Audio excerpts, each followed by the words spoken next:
Y'all dealing with the king.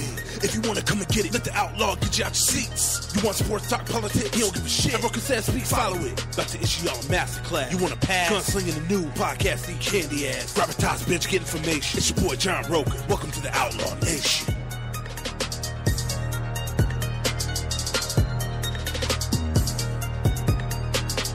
Welcome, everybody, to this week's edition of Outlaw Nation. Listen, this is John Roca, a.k.a. The Outlaw. I want to thank everybody who really reached out to Nikki Novak on her Twitter and on her social media to tell her how much you enjoyed her being on the show. Really appreciate all the compliments about the episode. Like, it was a fun episode to do. Didn't anticipate going 2 hours and 20 minutes. Who saw that coming? I thought she was a very busy woman, and so I was very surprised she took that much time, but it meant so much. And we kept talking afterwards. And so eventually we will, I don't know, I'm thinking about creating a Patreon for Outlaw Nation. I'm not trying to take anybody's money or trying to. I've just been thinking like maybe it's not a bad idea because then we can do like little mini conversations afterwards, with which my guest is the first one to teach me about that when I was talking about getting into Patreon going. So I just want to do more things that like kind of have connection with you guys and with you all, and maybe even start setting up like little sessions where we talk. I don't know. It's just an idea. I'm kicking around ideas. So if I do an announcement about a Patreon for Outlaw Nation, just know that I've been kicking it around for a while, and you guys might want to send me some DMs or tweets, some ideas on about what you would want to have on a Patreon for Outlaw Nation. Anyway, so thanks everybody for the great words that you guys gave to Nikki. But I knew I had to follow her up with an even more amazing guest that you guys have heard before on Outlaw Nation back in the beginning stages of Outlaw Nation. He came back. He's been really busy with a lot of things in his life, and I just wanted to sit down and have a conversation a la Charlie Rose, a la whatever, with this incredible person who's been a friend of mine for a while, one of the first people that I really enjoyed getting to know in this industry, in this business, who welcomed me, was very kind to me, very cool with me. Him and his wife, Ashley, have just been fantastic as I've walked into this industry. So I was so excited that he had time tonight to come on the show and talk to us. You guys know him from DC All Access, from all the shows he does on GHL Podcast. You show him from his Jawin YouTube, Jawin YouTube channel. He does so many things. You know, he leaves a very large carbon footprint in the comic book world and in the pundit world for DC. And I just want to give a lot of love and welcome to the show, Jason Inman. Welcome back to the show. Thank you. I'm so glad to be back. That was a great intro, and now I'm a little intimidated because why? You said I'm more amazing than your last guest, and that was a lot of pressure on me. Well, no. I just, Nikki's great. And we're going to have fun talking movies, but you've got like a breadth of knowledge about numerous things in the industry. Oh, okay. Right? Well, and Nikki...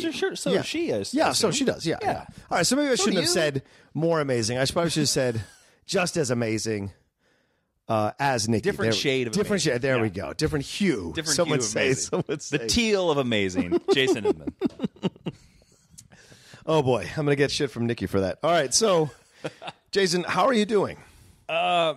It's funny that you talk about how busy I am with things because I have like a lot more free time now. We're not allowed to talk about that. I know. You can't bring it up. There's a video out there. Go check it out. Go. For those you don't know, Jason dropped a video explaining his situation. We don't want to get too deep into it here on the show. We want to keep it kind of chill and light. And so, if you want to find out what Jason's situation is, pause the podcast right now, find that video, and it's a good little video. He's talking about his status and what happened, and just go to that. There you go. Come back to the podcast, and we'll pick up where we left off here. But it's interesting. Actually, right now, I just got back from my homeland, the Midwest. I was there for 6 days.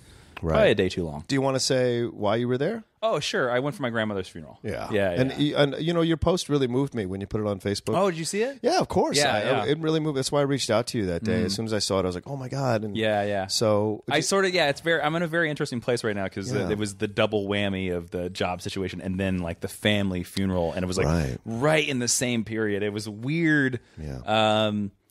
It was a weird situation, and thank God for my amazing wife. Yeah, Ashley is fantastic. She was super supportive, and I just got back from the Midwest, and man, it's so weird. How long has it been since you've been back?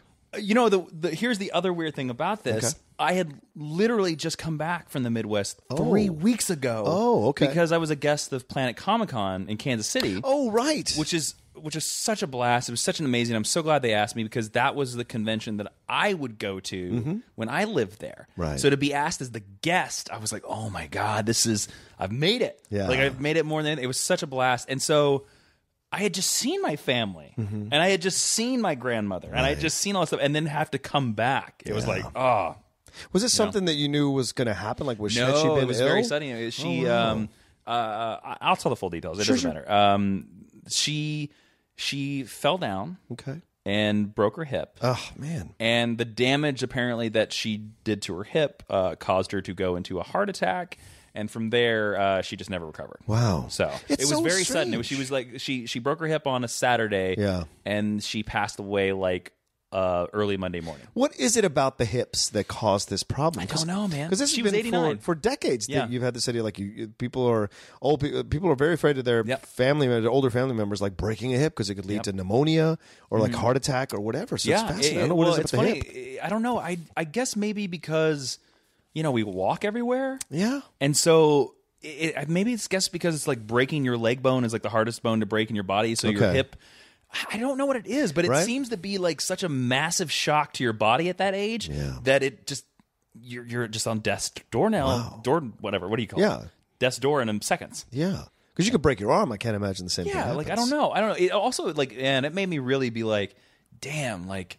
Yeah, your body's just going to break down on you. Yep. It brings it like right to the forefront of your especially when you learn all the details. And welcome to getting older, Jason. Welcome to the what happens, man. I know, man. People. It's fascinating because people like forget. Like when you're in your 20s, you are invincible, man, invincible. And then weird things start to happen as you get older. And no matter how much you take care of your body, things are going to happen, start breaking down.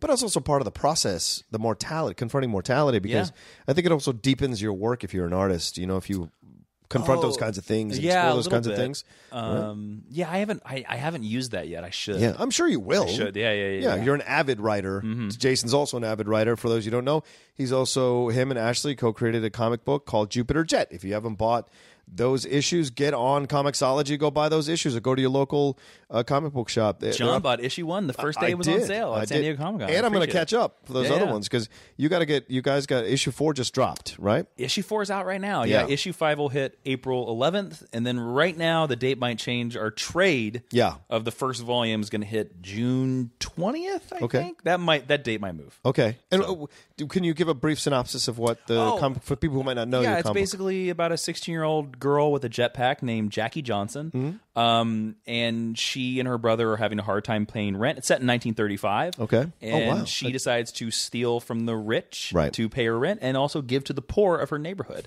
And she steals the wrong thing. She steals a device that she shouldn't have stole, and it sets off the whole adventure because robots and men with ray guns and glowing eyes start chasing her. And her whole world turns upside down. See?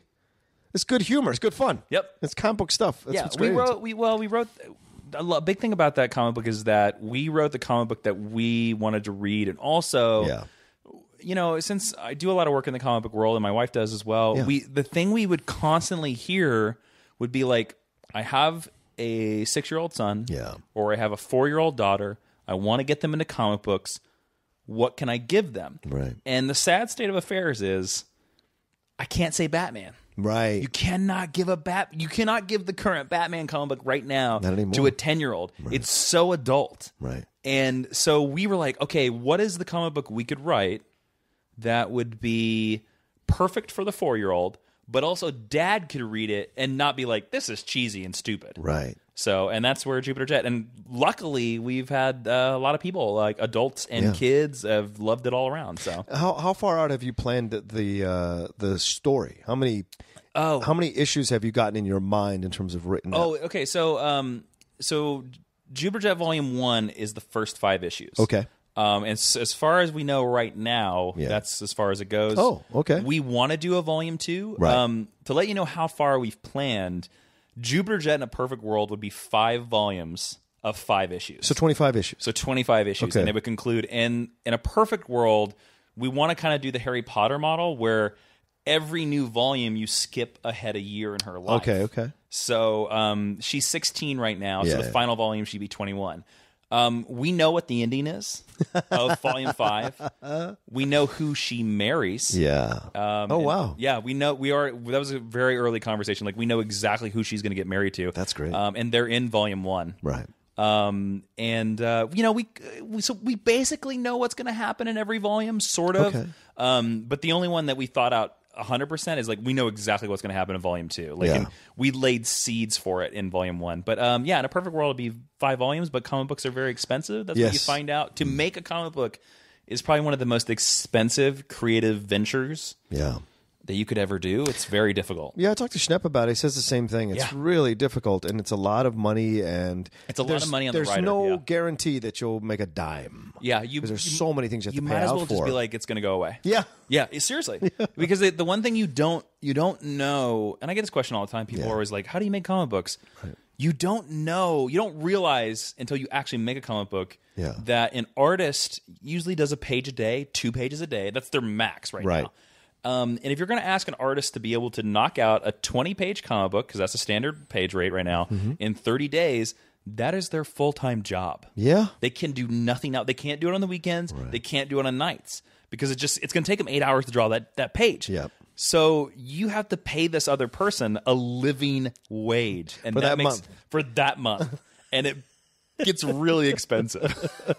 It's really, really expensive. Yeah, just to be totally honest, we had a Kickstarter for Jupiter Jet Volume 1. Right. We overfunded, which was amazing, and I'm so thankful to those people. Yeah. I still think we'll have to pay money. Wow. Yeah.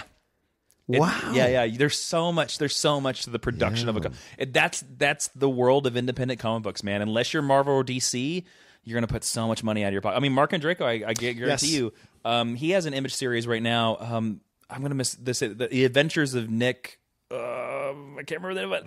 But we've traded war stories back and forth. Yeah, because his is and Mark is an established. Mark's a big dog guy. Yeah, Mark's exactly. Written Wonder Woman. He's written some other stuff. He's gonna be. He has a really big project coming up down the pike. He's talking about. Oh, mama. Yeah, it's going to surprise a lot of people. Yeah, I'm looking forward to it. Yeah. I can't believe I know that guy. Yeah. That's what's so crazy, right? I mean, me and you, I think we have that in common. Like, we were both comic book nerds growing up, collecting that kind of stuff. Like, it's madness to be walking into this. I had no idea walking into this pundit world what it was going to yield into my life. Like, the incredible people I would, and people like you and Draco. It's just fascinating. You know, I have a story that's perfect to that, and it's happened recently in this last year. Talking about being friends with people you never thought you'd be friends with. So. Well, I got 2 stories for Please. that. And they're both Superman related. Well, great. That's why you come on the show, son. Yeah, there you go. We'll talk about life. The first one is, so I've gotten to become really good friends with Dan Jurgens. Oh, yeah, Dan. Of course. Dan Jurgens is this amazing luminary Superman artist. Yeah. He... is that Juergens or Jurgens? Yeah. He killed the Superman. He's responsible for the death of Superman. Son of a bitch. He's done a whole bunch of stuff, but he is... I mean, he's the LeBron James of comic books right now. Right. Like, he is the guy that's been around for a long time, and he is one of the best. Yeah.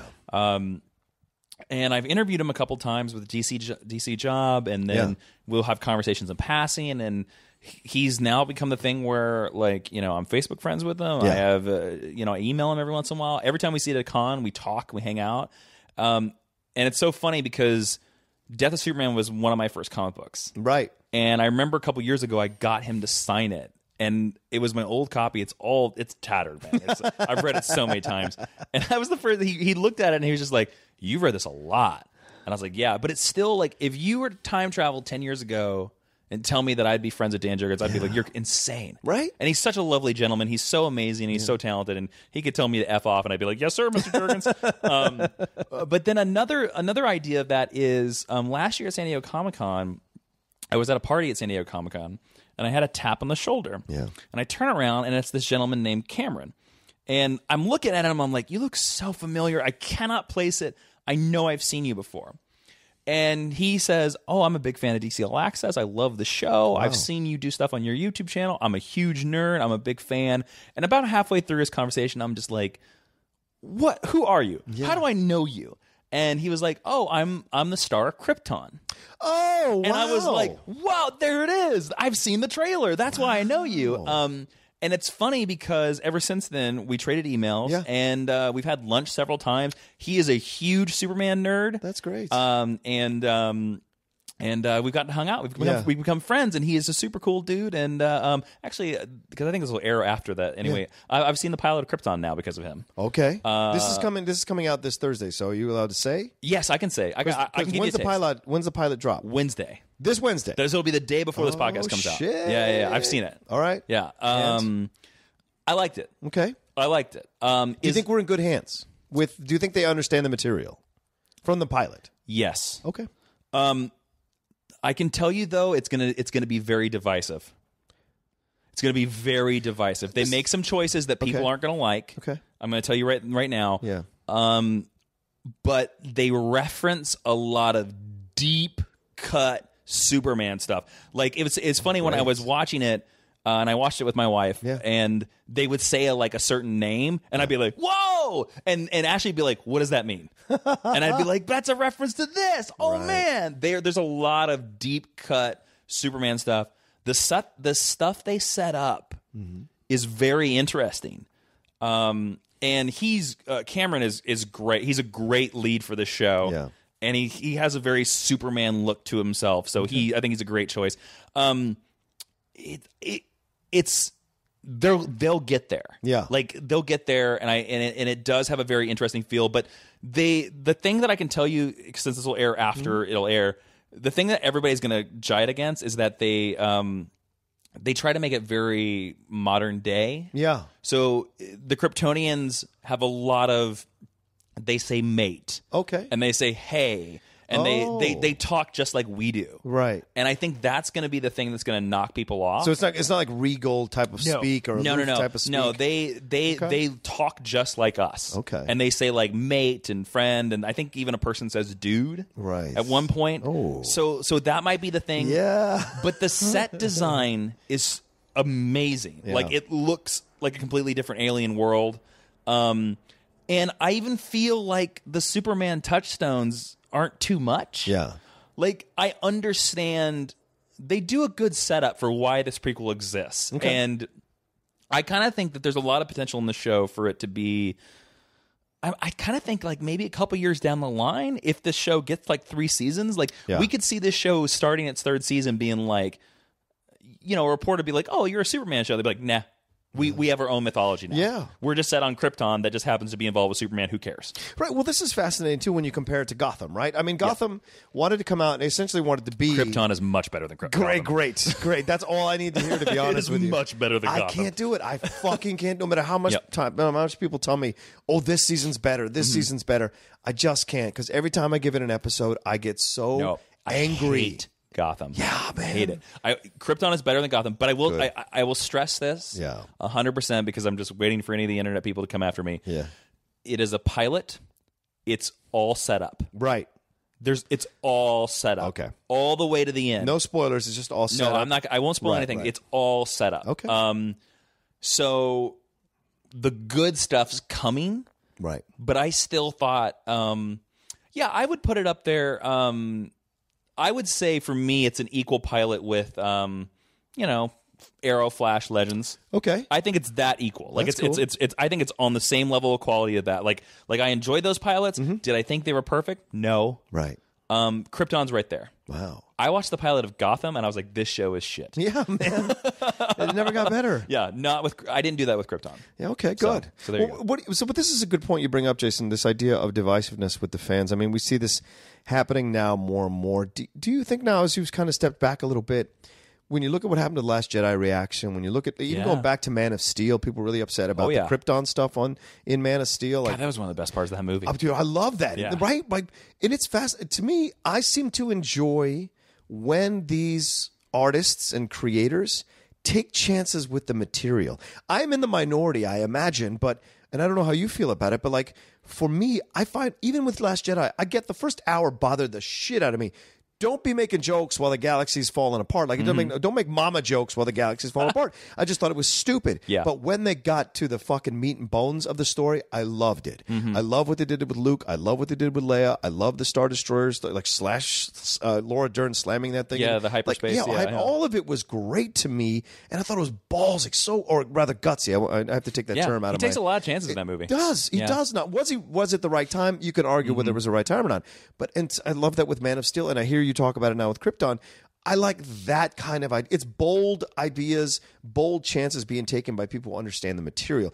Do you think we're the older generation that's too precious about it, and the younger generation isn't as precious about it? What do you think? Oh, it's weird because I feel like... Because they're not trying to get our money. They're trying to get that 16-year-old, 18-year-old money. Oh, that's the biggest demographic. Right. It's funny because I kind of think that that generation is the more precious generation. Really? I don't know, man. Okay. I think the older people are the ones that, like... Now, with the exception to this rule is Star Trek. Well... If you talk to anybody that's over 45 years old, we have a couple friends that are like this. They are like, no, Star Trek has to be... You better make sure that Enterprise is gray, and their uniforms are yellow, and... God, those Klingons better have hair. Right. They're going to be like... And they just... won't change at all. Like Star Trek's a special type of fan, and I'm a huge Star Trek fan. Yeah, me too. I don't know, man, because I'm with you. Yeah, I would rather see chances taken than just give me the same movie. I think the reason why I liked Man of Steel so much is because it was so different from the Christopher Reeve movies. Yeah. And to me, we saw them try to recreate the Christopher Reeve movies with Superman Returns, and it fucking didn't work. It was terrible. It was such a boring movie. Yeah. And to me, it proved that Superman can't work in our time anymore. And that's why Man of Steel... And look, I'm the first to admit Man of Steel has problems. I think the infight goes on way too long. Sure. It should have been like half that size. But like the rest of the movie and the score and the look, I'm just like, hell yeah. Looking at this movie like a First Contact movie, that is brilliant. Yeah. I love it. But yeah, Last Jedi, it's funny. I like the chances Last Jedi takes, but at the same time, like I'm about 50. I'm in the middle on Last Jedi. Like I like parts of it, but other times I'm like, I don't know. And I saw it twice because everybody was screaming about it gets better the second time. I got bored the second time. I literally was like, get the hell off of Canto Bight. I also was like, don't you use Justin Theroux from The Leftovers, who's an amazing actor, and give him one line. Yeah. Like, as a decoy. Exactly. He should have been like Grand Admiral Thrawn or something. Come on now. That's a good point. I think Grand Admiral Thrawn would have saved that movie. But yeah, sure. I don't know. I always go pee during Canto Bight. I saw it 3 times. Yeah, that's the perfect time to go. Yeah, I go pee every single time. It's a long movie, man. Yeah, dude. Second and third times. Oh yeah, you can feel it. The second and third times, I still enjoyed it. Yeah. But I went to go piss during Canto Bight both times because there's nothing in that scene that I give a shit about. Absolutely nothing. I like the chances. I like the chances if there's justification for them. Like even though I don't agree with a lot of Last Jedi, I've heard interviews with Rian Johnson about why he picks certain things, and I admire his choices. I'm like, when I hear his choices, I'm like, okay, I get that. And like with Man of Steel, I'm like, we wanted to make it a First Contact movie. I'm like, okay, I like that idea. Yeah. And with Krypton, they're kind of doing this thing of, oh God, what would they be going for? It's kind of the idea of destiny with sort of, it's kind of like a science fiction sort of Game of Thrones. Right. But I will say Krypton has a lot of aspects of Trumpism. Oh. Because there's sort of a figurehead, I won't reveal too much, that sort of controls Krypton society. Okay. And Segel, who is Superman's grandfather, is fighting against that. Okay. So how old is Jor-El? Has he been born yet? Jor-El is not alive. Okay. Segel is, I think they say he's 22. Oh, wow. Yeah. But it's weird. I don't know exactly. They say this takes place 180 years before Superman. Oof. So they're making Kryptonians longer lived. Okay. Yeah. So, but Segel is like 22. Wow. And his parents are alive in the pilot. Oh, wow. Yeah. Okay. So there's a lot. Yeah, there's a lot of time between him and Superman. Wasn't there a comic book that went into the old generation? Was it? Yeah, it's called World of Krypton. World of Krypton. Yep. Yes. Yeah. I remember that. Came out in the 80s. John Byrne drew it. They just re-released it in a trade. It's actually it's good. Yeah, because they wore those like black like almost like hood type things. Yeah, and that the ornaments and the designs. Yeah, ornaments and designs. Yeah, it's I good. remember that one. Yeah, it's a good comic book. Yeah, I think I used to collect it. I'm sure I have it in one of my white boxes back in my house in Virginia somewhere. Yeah. I mean, I don't know. What do you feel like? Yeah. I mean, I don't know, man. Like, because you talk about being precious with stuff, yeah, and especially you can look at Star Wars, excuse me. And we were talking about this earlier before the podcast. Yeah, we went and had dinner. Yeah, the amazing Wood Ranch, always good times. Plug. Yeah, you know, I brought up the point that with this new trilogy, they're just still giving us TIE fighters and Star Destroyers and X-wings. This is a good point you brought up, and I want to see new ships. Right, there's more time pass between Return of the Jedi and Force Awakens than Revenge of the Sith and New Hope. And Revenge of the Sith looks like a completely different world than A New Hope. So why the hell are we still using TIE fighters? Right? It's a good question. When you brought it up, I was like, well, I get it because they're trying to repeat the same stuff that happened during the Empire, but then the Empire lost. So why would you want to keep repeating what the Empire did if the Empire lost? Like, right? If the enemy is the Empire again, why do I care? Right. Here's a weird thing. You're talking about being precious. I liked the one aspect from Force Awakens that I love more than anything else is I think the idea of making a stormtrooper who was an enemy of the original trilogy the hero is such an amazing story choice. And when they first introduced the First Order, they hint at it, but in 2 movies they haven't talked about it. And to me, it's the most fascinating aspect of this new trilogy that they've not talked about it. The idea that this is sort of a cult. Yeah. And the idea that they're kidnapping children and brainwashing them. I kind of like, you know what? I kind of felt like maybe we should have seen the First Order grow over so by the end of Force Awakens, the First Order is now a thing, right? And then the second movie, they're as bad as the Empire. But like, because we don't have any of this backstory, to me, my brain just autocorrects them as the Empire. Yeah, and I'm kind of like, the Empire was a lot more interesting when Darth Vader was in charge, right? And that's a good point. And this idea of it's a carbon copy. It is. So if it's a clone, a clone is not going to be as good as the original. No. Right? So you have that vibe through the whole film. And I think that's like General Hux is a joke. In my opinion, Hux all those is a joke. They're so silly and ridiculous. Yeah, how could you possibly think they can run the universe? Yeah. Grand Moff Tarkin, you can believe Grand Moff Tarkin could run the universe. And that's the difference. And the other weird thing about... Even Krennic. Yes. Which was fantastic in Rogue One, And the other weird thing about the new stuff, and I know we kind of like delved into Star Wars or whatever, but Last Jedi takes place seconds after Force Awakens. Yes. And if you watch those 2 movies, Force Awakens, when you go to the Maz Kanata scene in the bar, they kind of give you the idea that like, the First Order's around. Yes. And they're causing problems, but they don't control everything. Right. And then when we get to Last Jedi, it's the idea that they control everything. And I'm like, well, how did... It's been less. It's been seconds. How did they? What? But then when they kill those 5 planets, I think that's when everyone was like, "Oh shit!" But they suddenly, just because they killed the 5 planets doesn't mean that they suddenly have like 50,000 more ships that they didn't have. Probably true, but still, it scares the shit out of everybody at that point. Sure, I'll give you that point. But because billions of people. I don't know. This backstory of the First Order is so fascinating. I think you're right about that. I think that's where Disney and Kathleen Kennedy or whoever. Like, I don't want to necessarily cast aspersions, but I think you can make an argument that they kind of screwed the pooch or didn't want to go too far, drop the ball. They didn't want to go too far. They didn't want to explore the darkness of how the First Order came to be. They just wanted to present you that the First Order is alive. Right. And say, well, that's how they presented it in the original trilogy, so why can't we do it this way? Exactly. It's the fans from the original trilogy, when Star Wars first came out, they weren't steeped in this whole knowledge of Star Wars. You're playing in a whole different sandbox. And the expectations are different. Exactly. And also just it comes down to, for me, as a story level, and it like activates my writer brain of,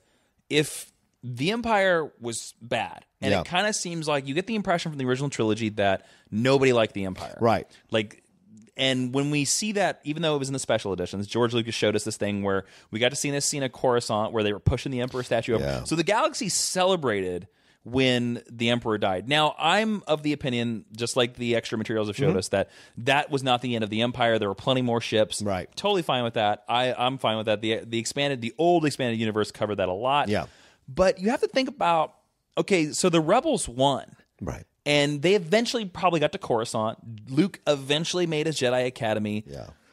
What the fuck happened in that galaxy to create the First Order. Yeah, right. Because the galaxy should be happy with the Resistance. Yeah. The galaxy should be happy with the New Republic. How did this group that are almost more obsessive than the Empire show up? Yeah. What happened? Well, it's all in the materials if you read the books, right? But, is it? But I shouldn't have to. Exactly. Right. Exactly. That's the thing. I shouldn't have to read the books. I should get it from the movie. I should get it from the movie. What do they tell you in the books? Well, they tell you how it all started and what was the genesis of it, what was the motivating factor of it, and then that the Empire never really went away, and it was still somewhat a force, and so it just kind of like what we saw in Terminator 2. You blew it open, but then eventually it got liquefied and came right back together, but in a completely different form. Is it bad that this is turning into the Star Wars Last Jedi? No, I mean, Outlaw Nation? I think we're just talking about fandom. And, and our issues with certain things with fandom. No, this is this is a random conversation. What other things about fandom bother you? Like any other shows or anything other things? Or be specific. Well, I don't know. Is there any specific mentions where like you've seen online fandom rail against something where you're just like, guys, relax? Yeah, I guess. I mean, the Jedi thing, the Last Jedi thing is huge. I think that's the really big touchstone lately. I remember, like we said, I remember the Man of Steel stuff. Well, let me ask you this. Yeah. I'm gonna, this statement is no longer true, but I'll still get it probably for the rest of my life. Where people are like, "Oh, you work for DC, so of course you hate Marvel." I don't work for DC anymore, so I don't fucking care. So let me ask you this. Yes. Let's go the opposite end of this spectrum. Okay. Let's go to Marvel movies. Sure. Let's talk about them. Marvel movies are universally loved. Yes. Even though beloved. They're beloved. Yes, they're loved. They're like you. Every Marvel movie comes out, and I hear online where people are like, "That is the best one. That is the greatest superhero movie of all time." Right. Every one of them. And I'll tell you what. Yeah. I think Marvel has put out more than a few stinkers. Wow. Yep. More than a few. More than a few. This is good. We can have this conversation. Yeah. I think Marvel, and here's the thing. I worry that Marvel has become comfortable. You don't think over the three phases? Do you think Black Panther's comfortable? No. Ragnarok is comfortable? I think. I think Black Panther is amazing. Yes, I really do. I do think it suffers from a third act problem. Okay, that a lot of Marvel movies suffer. Tell from. me, what is that? Okay, let me set up. Okay, so Black Panther. We open the movie. By the way, if you haven't seen Black Panther, major spoilers. I don't care. Like I'm at this point where, look, it's made over $1 billion. If you haven't seen it, I don't have time to wait for you. You're wrong. I don't have time to wait for you. I made this point on Movie Talk a few days ago. I don't know, it was a week or two ago. There was if you're not with the zeitgeist, fuck you. Yeah, fuck you. I mean, basically, they're like, what did he say? He said, like, my dad got Star Wars: The Last Jedi spoiled by the Oscars. And I'm like, it's been out for 3 months. It was spoiled by the Oscars? Yeah, there was a shot of, I guess Kylo goes good and fights in the throne room. And I'm like, motherfucker, it's been 3 months. Yeah, and I said, and I went on a tirade because it was the guy's dad. And he was like, my dad got it ruined. And I'm like, your dad chose not to see it for 3 months. At some point, society can't fucking wait for you. Especially in the internet age. I get it. I get it. And I think it's different than if, like, in some Black Panther's been open for a month now? Yeah. And it's made over $1 billion. Well, here's your spoiler warning. Sure. If you don't want to be spoiled by Black Panther, then turn it off. I don't know what you're doing. Why do you listen to Outlaw Nation? Exactly. Go see Black Panther. Some people were like, "Oh, well, I've got social issues." That I understand. That wasn't what I was talking about. Sure. I'm talking about a regular dude whose dad, he chose not to go see it for 3 months. That's his decision. Then that's a different There's thing. consequences to decisions you make in life. I totally understand if you're not big in movie theaters. Right. I totally get. Yeah. Yes. All right. So I apologize. Yeah. All right. So Black Panther, right? It opens. His dad's been dead for a week. Yes. Okay. So also that means that Civil War happened in 4 days. Yeah. Okay. Cool. Whatever. Because got to give him a couple days of travel time because he goes back to Russia and goes back to Wakanda. The physics don't work in that movie. Okay, so he's coming to Wakanda, right? That's the opening scene, and he goes to his first trial, right? And he wins. Okay, we move against M'Baku. Yeah, M'Baku, who is amazing in that movie. In the movie. So you go another 30, 40 minutes in that movie. Yeah, he gets a second trial. He does against Killmonger. Michael B. Jordan. Yeah. Okay, Michael B. Jordan. Okay, and he loses that one, and then we go through this thing, blah, blah, blah. He comes back in the third act. Yes. To do what? To have another trial. Finish the trial. To have another trial. Well, listen, the kingdom The second trial wasn't finished. There are too many fucking trials in that movie. Okay? To me, you should have just opened that movie where he's been king for a year. Track it in real time. Interesting. So that way the only trial is his one against Killmonger. When you show him have a trial against M'Baku, it weakens that plot point. And especially when you see it 3 times in a movie, by the time you get to the third trial, I did not give a damn about that last fight with him and Killmonger. I liked the stuff with the Dora Milaje. Yeah, of course. And what's his name from Get Out? Daniel Kaluuya. Daniel Kaluuya, yeah. I liked that was this interesting, and Shuri, that was the fascinating stuff. But every time they cut to Black Panther and Killmonger fighting in the train, the vibranium, the train. I was like, I don't care. I agree. I don't care. Here's what I'll say to you. That was my biggest issue with the movie. And I love the movie to pieces. And I love the movie too. I've seen it 3 times. I love it. Me too. 3 times. I do not Still like... means I can pick it apart. Right. And I don't I don't like the end fight scene. Yeah. I didn't like it the first time I saw it. I didn't like it the second time. I don't like the third time. Now, I like the ending of it. Their best fight is the first time they fight. Yes. Yeah. The ending of it is incredible that he takes him up and sunset. Yes, that's a great moment. It's beautiful. And what he has to say about slavery and his people, that's fucking fantastic. Yeah. But the fight itself is underwhelming for me. It is. Because it's all dependent on technology. It's not it is their skill, but it's all dependent on this technology that like makes their costumes go away or come back or go away or come back, all that kind of stuff. And it isn't a one-on-one battle where everything is even. T'Challa has the advantage because he's lived in Wakanda a long time. He understands the train. He understands what Shuri did. Shuri's his sister who reason he wins that fight. Right, it is. Yeah. He would have lost. Because we saw earlier in the movie that fist for fist, he couldn't face him. Yeah, and I would argue too that in the first Killmonger fight, the trial, he also lost because he was mentally feeling guilty about what his father had done to Killmonger when he was a child. He also underestimated him a little he did. bit too. And he wasn't mentally in the place because he didn't talk shit to M'Baku. Yeah. He talks shit to Killmonger. Like, this is your last chance, whatever he says, like, I'm not going to... And that you knew. But, I mean, but Michael B. Jordan was so fantastic. But also, Michael B. Jordan was great in that movie. But also, in that movie, especially that last sequence, the other big weakness of Black Panther is the CGI. Okay. It's bad. It's obvious. Well, especially that shot where they're falling down the vibranium. Oh, yeah. It is. They look so rubbery, my friend. I know. And then that shot where Black Panther flips over the car in Hong Kong, or Korea, excuse me. It's also very rubbery, and that I have found has been an ongoing thing for Marvel for like probably the last 3 or 4 years. Well, people had issues with the CGI in the Civil War. Yeah, his floating body, Iron Man's floating head above his. I mean, there are some bad spots in Ragnarok as well. Yeah, it's pretty bad, and it's an interesting thing because if you notice over the last 5 or 6 years. They've compressed their production schedules. Yeah. So now they're doing this thing to where from their start to their finish of a Marvel movie is now, it's like somewhere between 15 to 18 months. Yeah. It's not even 2 years. Right. That is a really short amount of time for a $200 million movie. Now, I also agree that the opposite of that is Warner Brothers spending 3 years on a movie is too long. Right. But the funny thing about it is that I don't know, like I can't say this about Justice League because a lot of the CGI is atrocious. In Justice League, but Man of Steel has very few CGI spots. That you stand out. That's why I love the film. Yeah, and I would also argue I rewatched Iron Man 2008. Yeah, their very first film. There's only, to me, like 2 shots in that entire movie where Iron Man looks rubbery. Yeah. And that was 2008. Yeah. And it's funny. To me, it's like that's a sign if your first film has less special effects problems than the one that just came out a month ago. And again, to me, it's become a thing where I think Marvel has become a little complacent. It's very interesting. They've stumbled upon this model. Yes. And they're like, we're just going to keep giving you different flavors of this model.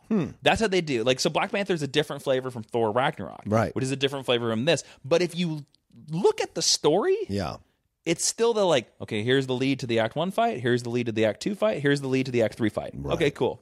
We don't care what happens in between them Jokes. They also lean on their jokes quite a bit too hard, Yes. I think. And it's funny, I think Guardians of the Galaxy, for me, has broken that out. So as soon as, and I love Guardians of the Galaxy Volume 1. Yeah. Love it.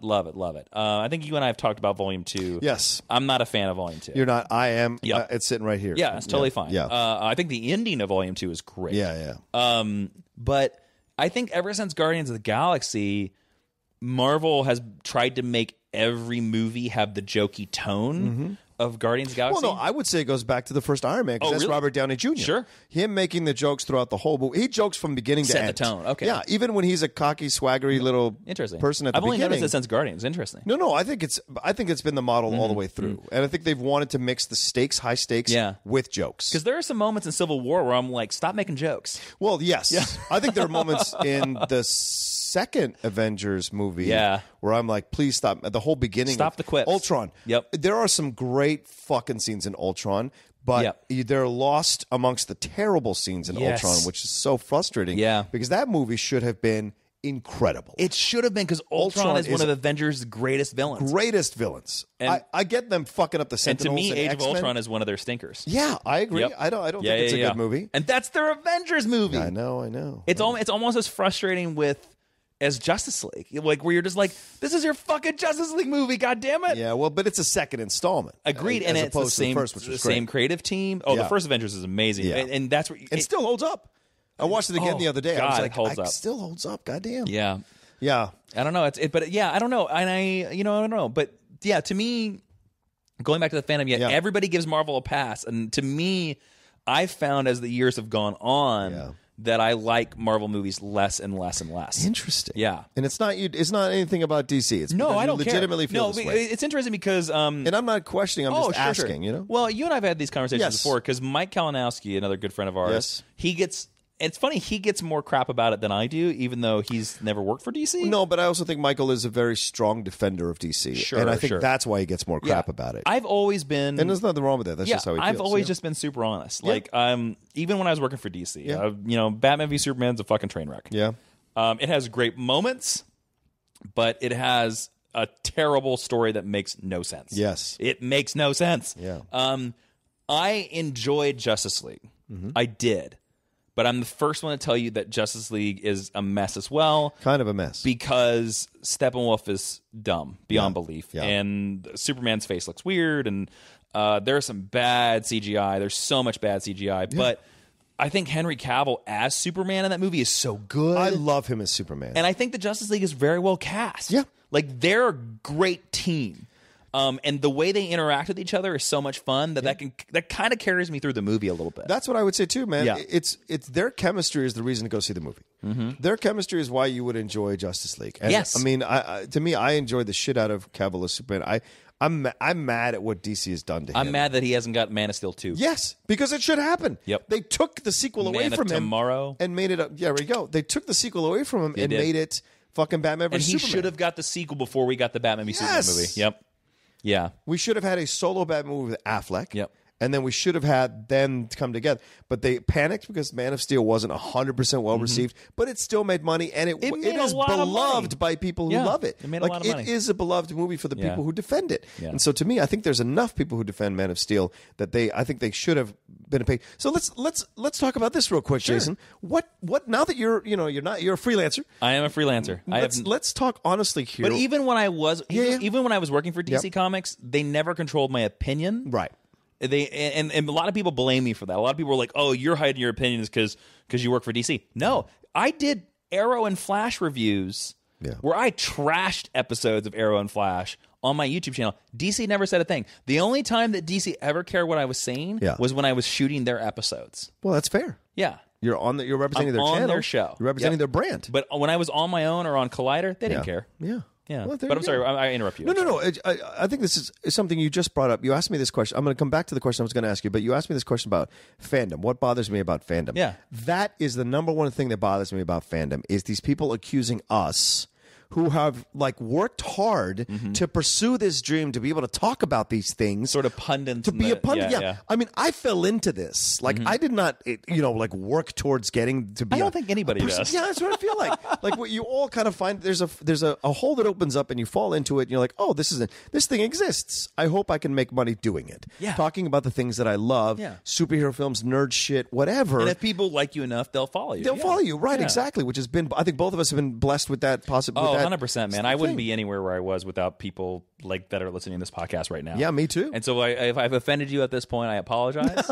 But no. I hope I'm fair. You have a right to speak your piece, man. That's why you're on the show. That's why I love you, man. But like, no, this whole idea of this accusation, like, I don't want to get too deep into it, but like when that whole Deadpool 2 thing broke out, that guy who posted the original tweets, he accused us of wanting to get on our knees and have oral sex with a studio just to get people on the show. And people want to believe that we're getting paid by certain studios, which is ridiculous. No studio pays any reviewer. Yeah. No, because it would be such a breach of. Do you know how rich we would be if that was true? Exactly. Man, we would be so rich. We would be rich. But it's a conflict of interest. Yeah. Right? And we'd be essentially bought and paid for, and it would be a big scandal if that ever came out. And it's not like we're all sitting there with our tinfoils and our hats on our heads, like just going like, oh, did you make sure you cashed the check a certain way so no one would catch? Like, that's such bullshit. But they'd rather believe that than our honest opinion is this. And it's fascinating to me why people want to believe the conspiracy theory over just the fact that a person who does this has this feeling about the movie. And I'm sure you could poll 5 of your friends and they feel differently about a movie than you do. 100%. So they're not getting paid. What's the fucking difference? Well, that's the other thing that I'll say I have noticed, especially in the last couple of years, is that there has become this majority opinion on certain things. And if you disagree with the majority opinion, man, we're going to throw every rock we can at your house. Oh, yeah. That's a specific reason. So I walked out of Last Jedi. We were talking about that earlier. Yeah. And I did not like it after the first viewing. I was like, what is this? And I still didn't like it after the second viewing. Like I said, I'm in the middle. I've come to an equilibrium with it. I don't love it, but I don't hate it. I'm kind of in the middle on it. And I can remember having the conversation with my wife and being like, I'm not going to tweet about it. I'm not going to tweet anything about Star Wars because I'm not going to open up this thing of people being like, fuck you. Right. You're wrong. Luke Skywalker's the best. You know, I didn't want to because I think the internet can't handle it anymore. Yeah. And that's something I've noticed over the last just 2 years. So if you like, I've found that if I disagree with the majority opinion, I just won't tweet about it. I'll just be like, you know what? I'm not going to invite that stupidity. You don't want to deal with the backlash of it. Exactly, because it's pure stupidity. Whereas I don't give a fuck. Yeah. You know me. I've stood against. Yeah, sure. I've been Jon Snow swinging the sword with all the horses for Transformers or against Goonies or like I don't care. I guess I don't mind the conflict. I don't want the stress and the grief anymore. Yeah, that's the thing. Yeah, yeah. I've had too many death threats. And that's ridiculous. I've had too many. I have a lot of friends who say they won't tweet about certain things because of that too, because of the backlash. I don't give a fuck because no one's going to threaten me because I will find them and I will kick the shit out of them. I don't have a problem. You're going to Jay and Silent Bob Strike Back them? Fuck yes, I don't care. And I think Isn't it weird how that movie from like 2001 was so prescient? Prescient. Thank you. Yeah, I think people sense that I will find them and fuck them up if they do that shit to me, so they don't come. But I will say, for as crazy as Star Wars fans, I mean, the DC fans can be kind of crazy too. So can the Marvel fans. Not overwhelmed. It's every But I think Marvel less so because they've done such a track record of consistency, so they don't have that chip on their shoulder. But I will say I think the DC fans do, and I think rightfully so because they've been vilified at higher levels. I could see that, but at volume. I will counterpoint that though. But every time I've criticized a Marvel movie has been when I've got a death threat. Really? Every time. It's only so like the Marvel crazies are out there too. Okay. I think it's every fandom. I suppose you're right. I don't think it's limited to anybody. It's probably just varying degrees, I guess we would say. Yeah. But I do see your point because DC fans, and especially the DC movies, like I mean, we haven't I would say Man of Steel is a home run. Absolutely. But the majority would not. And Wonder Woman. 100%. Right, those are the two. Yeah, that's great. I don't know. It's such a weird, man. Opinions are weird. I know, dude. But the thing is, I don't understand why it always devolves into this kind of violent place. Who cares? They're made up shit. Yeah. It's made up shit that you can be happy about and enjoy, but it's made up shit. I always say the thing, too, where it's like, if you love something, don't let anybody stop you from loving it. Absolutely. Who cares? Abso-fucking-lutely. Who cares what John Roca likes that? Who cares whether I like that? Yeah. If you like Quantum Leap, and I love Quantum Leap. Okay. But I'm just saying, like, if you love Green Acres, and one of us pops off with like Green Acres, that piece of shit, who cares? Watch Green Acres. Right. Fuck us. I appreciate you respecting our opinion.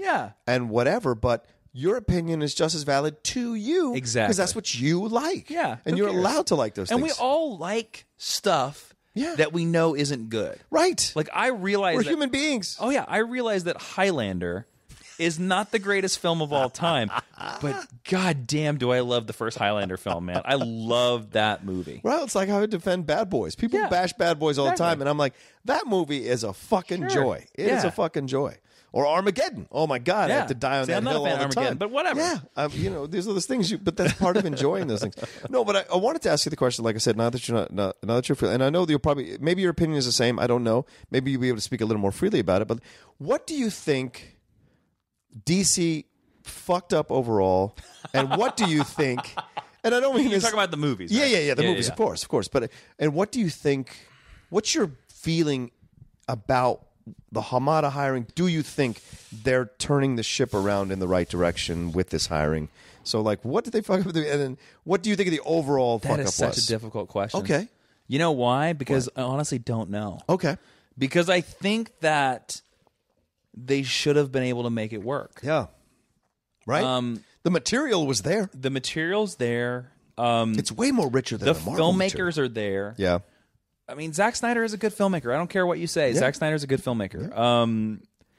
Watch Watchmen again. Yeah. You can reappraise Dawn of that the film Dead, now. 300, Dawn of the Dead, they're 300. all great films. Yep. I like Watchmen. I do. Me too. I think the director's cut is way better than the theatrical cut. Absolutely. But I think that film was a lot... That film, to me, is kind of like wine. Like, every time I watch it, it gets better. And it's funny because...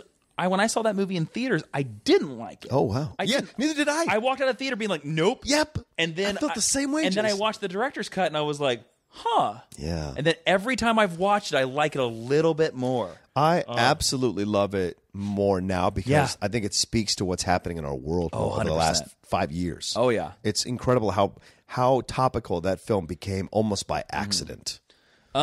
So... the hiring, Harada, right? He's the new Hamada, guy? yeah, Walter Hamada, yeah. I don't think he's going to change anything. Okay. Because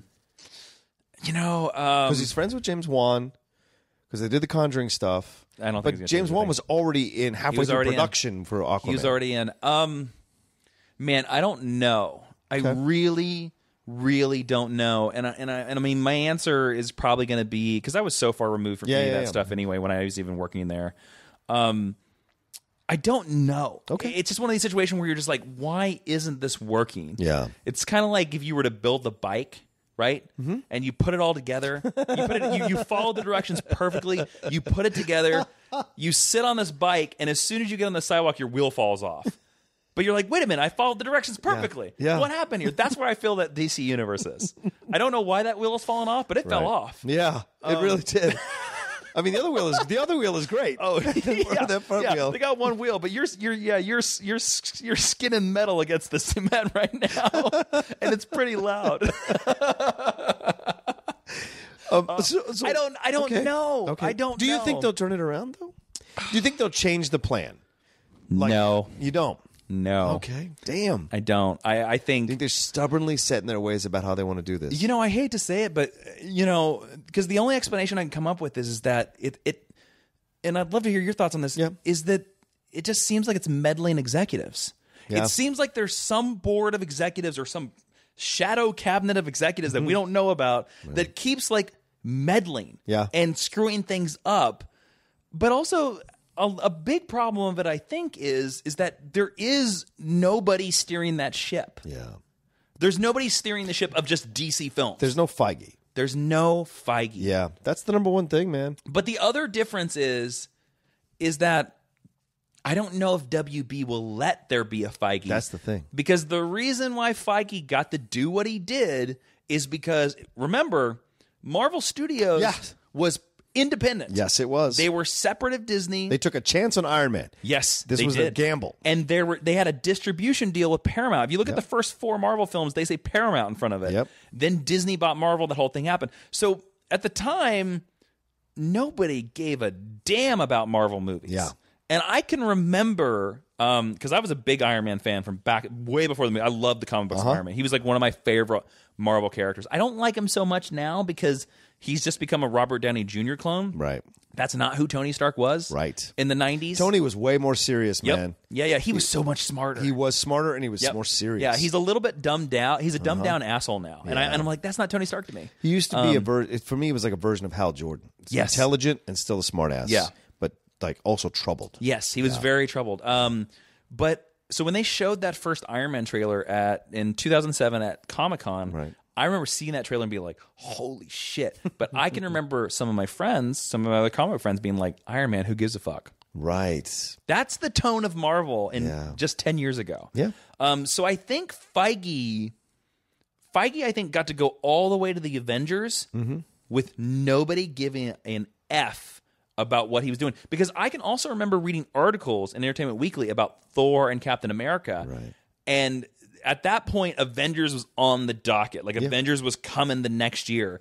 And there were articles in Entertainment Weekly being like, if Thor or Cap fails, because they thought they would fail, they were going to delay or stop the Avengers. Wow. And somehow try to make it more of an Iron Man movie because we'd had 2 successful Iron Man movies at the time. But they didn't know if Thor or Cap could work. Of course, Thor 1 and Cap 1 are successes. They're middle of the road success. They weren't Iron Man successes. If you go look at their box office. They're like right in the middle. I think they both make like 500, 600 million. Which, by the way, was less than Man of Steel. But somehow Man of Steel is a failure. Yeah. But it wasn't until Avengers that Disney when they made that $1 billion is when Disney cared. Yes. And that's what the thing is. So WB seeing this, I think they realized, they're like, look, my mom is how I judge how far pop culture is permeating, because she lives on a farm. She does not have the internet at her house. Wow. She uses the internet at the library that she goes down the road. And so she's very disconnected. Yeah. When the Avengers came out, my mom had no idea who the Avengers were. Okay. My mom knows who Superman, Batman, and Wonder Woman are. Right. Because everybody does. Right. And it's funny, my mom did not go see Avengers. You wanted to guess what movie my mom saw last November? She paid for Justice League. Wow. Because she knew Superman, Batman, and Wonder Woman. Right. She paid for that movie. She did not pay for Avengers.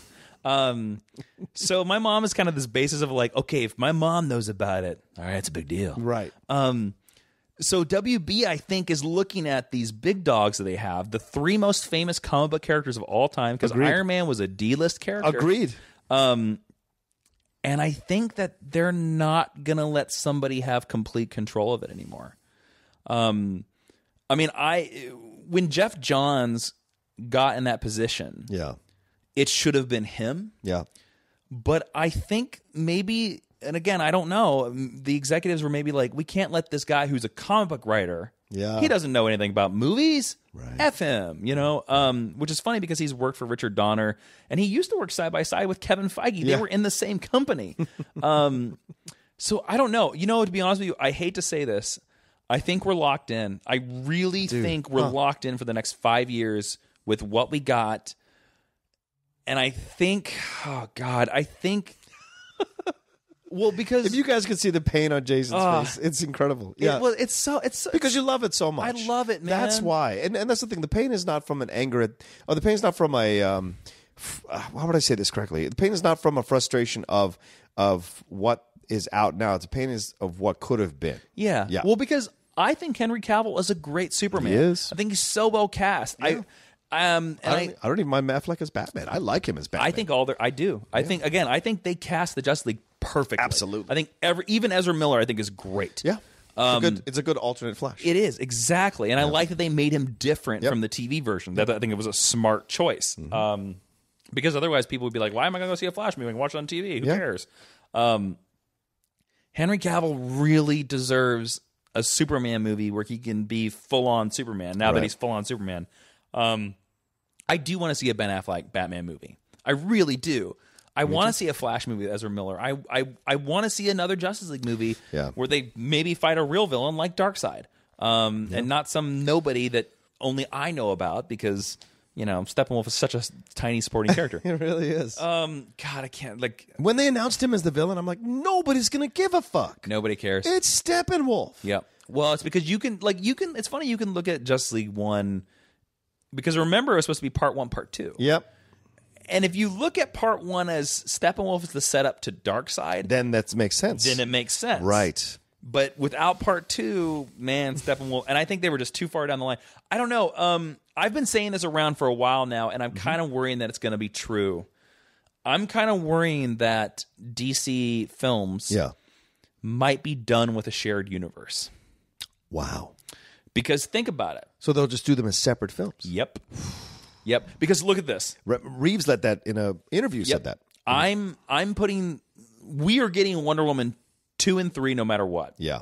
Because I think Patty is going to knock 2 out of the park again. I have in Patty Jenkins I trust. Yep. I think she's going to give us a stellar superhero trilogy that's amazing. Okay. We're going to be thinking about this Wonder Woman trilogy in the same way we think about Christopher Nolan's Batman. Okay. It's going to happen. Well, I hope so. The Kristen Wiig cheated. I'm not a big fan of it. So I'm worried about it. But I trust her, and I trust what she did with the first film. So we'll see. I would counter with Heath Ledger Joker. Everybody said the same thing. Yeah, sure. So, but we were right about Ryan Reynolds' Green Lantern. So there's enough balance, I think, on both sides. But Patty Jenkins had nothing to do with that. Yeah. So, or Heath Ledger. Yeah. Go ahead. Heath Ledger. So I'm going to trust her because she gave us a great. Absolutely, she more than earned it. Yeah. I don't know, because I think, we have Shazam that we don't know if it's connected. It's probably not. Probably not. But the rumors are Superman's supposed to show up, and so is Wonder Woman. Sure. So we'll see. We've talked about New Gods, which we don't know if it's connected or not. Right. I've heard it's probably not connected. Do you think they'll get Mr. Miracle right? Big Barda? No. Granny? No. Granny Goodness? Granny Goodness? No. I used to collect the Mr. Miracle shit in the 80s and 90s. That was some good shit, man. The original Kirby series? Yes. It's such a good read. Right? Such a good read. If you haven't read the original Kirby series of Mr. Miracle, do it. And the new one apparently is fantastic. I haven't picked it up done yet. by my friends, Tom King and Mitch Gerrits. Oh, really? Yeah. Oh, there you go. Shep keeps talking about it on the show. I got to grab it. It's really good. Yeah. It's really good. Fine, I'll go get it. It's very dealing with now. Yeah. It's very good. Yeah. You should definitely read it. Yeah. And if you like the old stuff, you'll like the new stuff. Yeah. No, I don't know.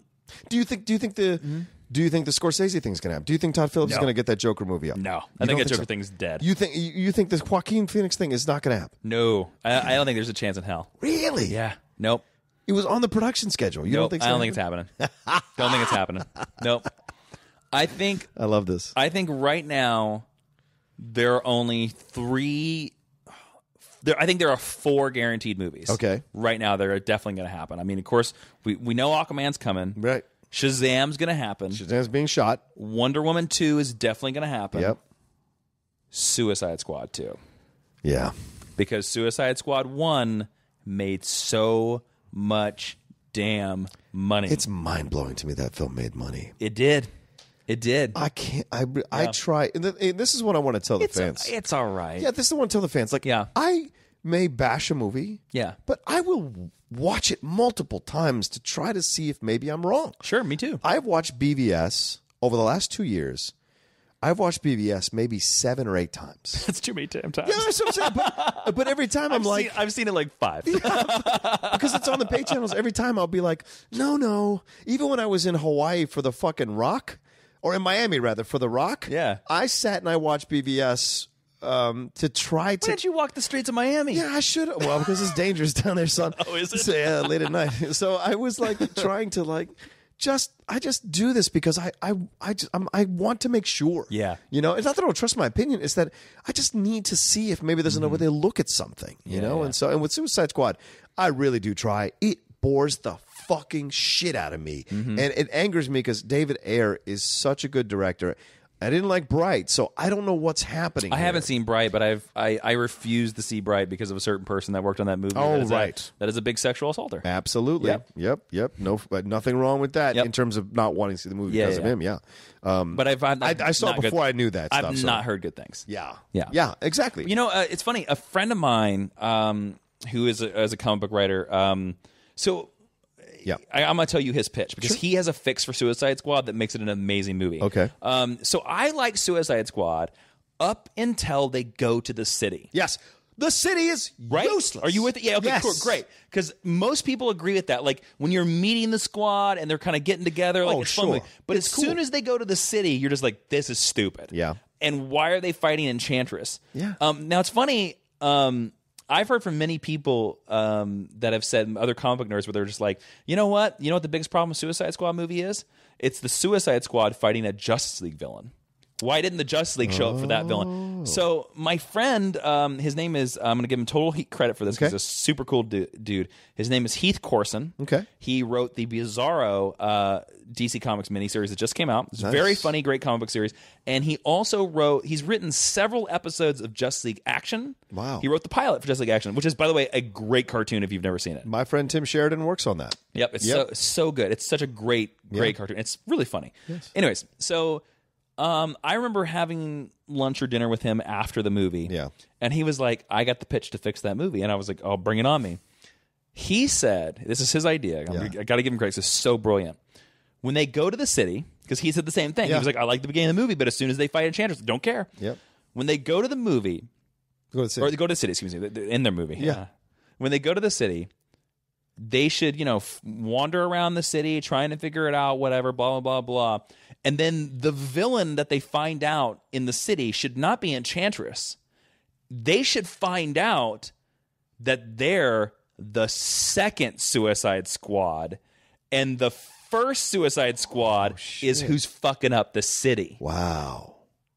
And so it's Amanda Waller. Who would have been the first Suicide Squad? I don't know. Who cares? Could have been anybody. You could put the fucking Joker on the first Suicide Squad. It could be anybody. But doesn't that immediately, you're just like, when they find out that they're the second team? Yeah. Wow. That's great narrative conflict. Yep. And you raise the stakes of the film. And they have to fight to survive, even though they hate that they're the second Suicide Squad that Amanda has put together. Well, because then it shows the threat that all the government agents are saying to Amanda at the beginning. We're like, why are we going to let these people on the street? So you find out that she already did it, and it blew up in her face. That's great. Yeah. And then it also, because Suicide Squad shouldn't be about a hero team fighting a villain. Right. It's dark ops, government assassins. Yeah. So that makes it a thing. So they're sent there to clean up the mess of another Black Ops team. And, and suddenly it makes the movie darker and grittier. And you're like, damn, that's a good movie. And who cares? Like, other DC D-list villains, who cares? You know, like King Shark, who fucking cares?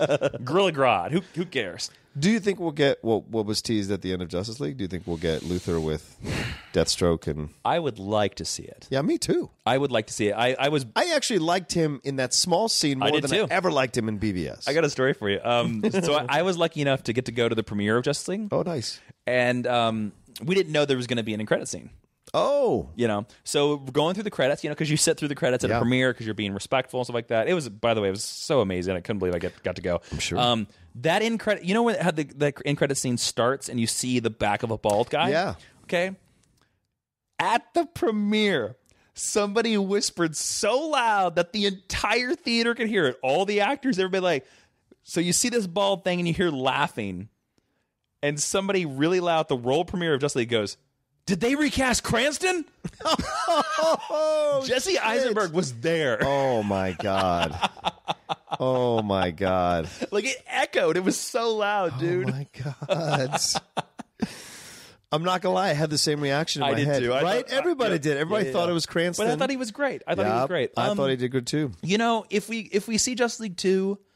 going for the Injustice League is a good choice because it makes you different than Marvel, because Marvel are they at 18 movies now? 18 is Panther, yeah. Yep, 18 movies. Yeah. They have not done the team of villains. Yeah. They've not done that, right? Yeah, no. It's kind of crazy when you think about Marvel's been through 18 movies, and you're like, not one of them's been led by a female, right? And not one of them has been a villain of, the Avengers versus the Masters of Evil or something like that. Yeah. It's kind of crazy, right? It's weird that DC beat them to the punch on the female movie. Well, yeah, but then that's the whole thing, isn't it? With Marvel, is the big knock is that their villains are not as strong as their heroes. No, right, and that is a big thing. Yeah, and that's a legitimate issue. Like whether you're a fan of Marvel or DC movies, it's irrelevant. DC has some way things better are villains. facts. Some things are facts, and that's facts. Yeah, and so I hope they do that in Justice League too. I really do. I'd be down. Well, and I think they're setting it up, to be honest with you, because you've got Cheetah, you got Black Manta in fucking Aquaman. So depending on who the villain is in Flash, well, and then you almost. You want to put Black Shazam. Adam. You want to put Black Adam in there as well. Yeah. If you have The Rock, let me ask you this, buddy. Yeah. So Zachary Levi, the pictures have been coming out with him as Shazam. That costume looks great, by the way. It's the new costume. Yeah. And you're a big Captain Marvel fan. I am massive. Can I pitch something to you? Sure. I think The Rock should have been Shazam, and not Black Adam. Do you really? Yeah. I really do, because I remember he had the meeting, and apparently he got to choose whether he was going to be Black Adam or Shazam, and I really think he should have been Shazam because, one, I think The Rock brings this enthusiasm and this joy to his performances. Sure. So to me, I'd be like, that. I believe you that you're a 12-year-old in his perfect dream, right? That you're grown up. Like I believe that you could punch somebody to the moon and you'd laugh about it, and I'd buy it. Yeah. I also think that it would do an amazing thing by letting one of the big heroes not be white. Yeah.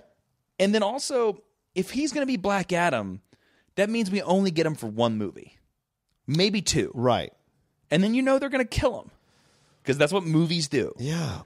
If he's Shazam, there's a possibility for him to be in a trilogy of Shazam movies. Sure. Possibly be in the Justice League, right? All this other stuff like that. I don't know. Like I've always thought that I was like, man, Dwayne should have picked Shazam instead of Black Adam. Now, I can offer my opinion. Sure, I'd love to hear it. I've never talked to Dwayne Johnson about this, and as much as I love him and know, I can only speak from my own perception of what I believe. Yeah. Which is that I think he was given the choice because they wanted to see where he felt a more organic connection to, which character he felt a more organic connection to.